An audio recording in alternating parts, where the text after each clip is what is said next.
This video is brought to you by the 3-Minute Board Game patrons. Keep us independent by supporting us on Patreon.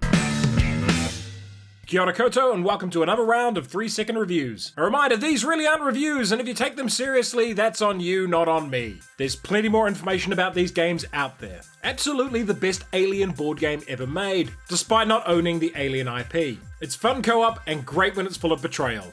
Great theme, bright colours, and lots to do, but ultimately a pretty hollow worker placement game.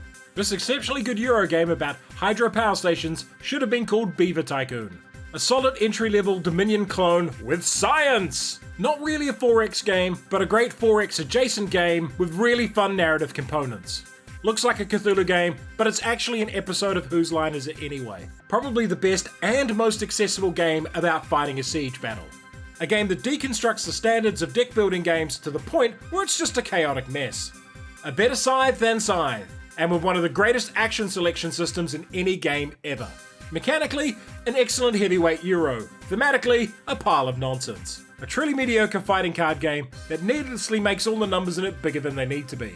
Takes the fun action selection from Citadels, removes all the elements that make that game a mess, and combines into a really solid area control game. I thought this was going to be another boring train game, but it turns out it's a game about opportunity. What should have been a great thematic semi-cooperative game is ruined by betrayal rules that take that decision out of the player's hands. This content mill game designed to print money has no rights being as good as it actually is. This short dinky game is just good enough not to overstay its welcome. This Aliens-inspired game shows that if you have good simple rules, you can still be good to play 30 years later. A very pretty but reasonably complex set collection game that's ultimately quite forgettable. This cute animal game is all about chain reactions, and a full game takes only a few minutes. A game so bad someone hid it in a second-hand game they sold to me, and I hid it in a second-hand game I sold someone else. A slightly undercooked game that feels like a draft version of Pandemic Fall of Rome. While the tokens look absolutely delicious, the gameplay is the weakest of all the Azul games. This game about queuing in Cold War Poland is darkly humorous and really competitive. This engine builder crams in a ton of good decisions in its comparatively short playtime. A trivia game where the wrong answer is always correct. And once again, on behalf of all the people of New Zealand, I apologise for Ray Comfort. An incredibly thematic Vampire the Masquerade card game.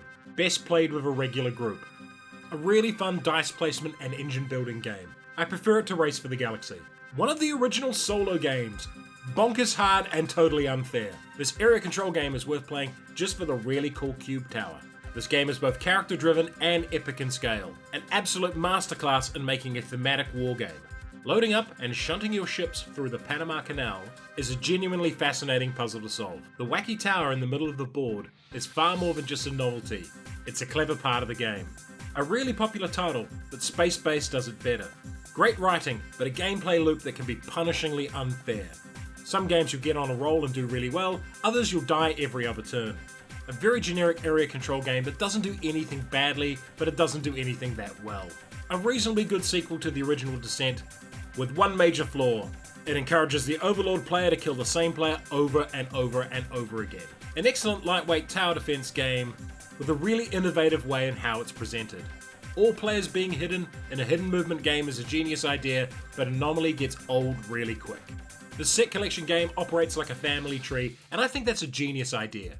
A great game idea led down by some terrible writing.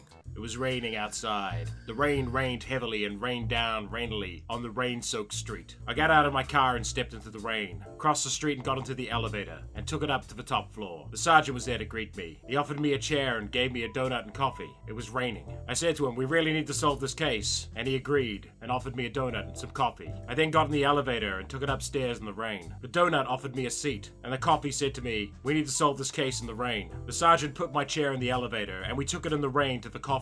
The coffee stepped out of the elevator and turned to the sergeant and said, "The donut needs to solve this case." We then entered a 16-digit number into the computer. And if you enjoyed this video, hit the notification button, like, share, and subscribe to the channel.